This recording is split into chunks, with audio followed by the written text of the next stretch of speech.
Y'all saying Joe. CTC Devotionals. My utmost for his highest, November 5th.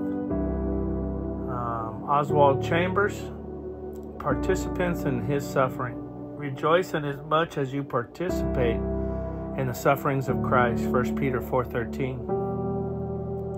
If you are going to be used by God, He will take you through a multitude of difficult experiences, asking you to participate in the sufferings of Christ.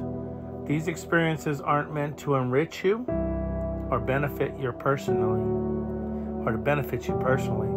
They're meant to make you useful in God's hands and enable you to understand what occurs in other people's souls, so that you will never be surprised by what you encounter.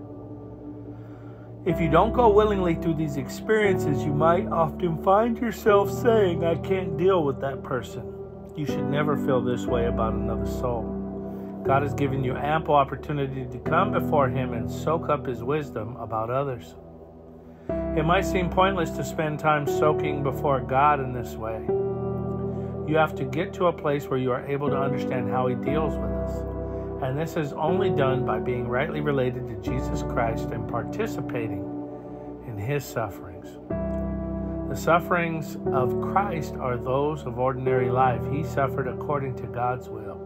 1 Peter 4:19. Not because His individual desires or pride were thwarted.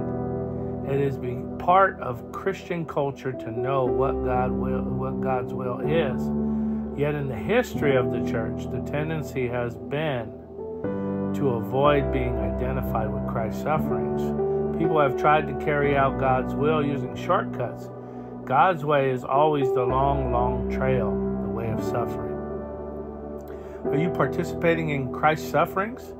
Are you prepared for God to entirely stamp out your personal ambitions and destroy your individual determination? It doesn't mean you'll know exactly why God is taking you a certain way. In the moment, it's never clear. You go through more or less blindly. Then suddenly, you come to a luminous place and say, "Why, God, was there all along, and I didn't know it? Why, God, was there all along, and I didn't know it?" And Lord, add a blessing to the hearing and the doing and the understanding of this word. We have to die to self, and we have to trust God. That's the only way He can lead us and bring us to the places He wants to bring us. And we're not going to have all the answers. We're not going to have most of the answers most of the time. Sometimes we'll have none of the answers. But do we trust Him? Wisdom from Oswald. We have no right to judge where we should be put or to have preconceived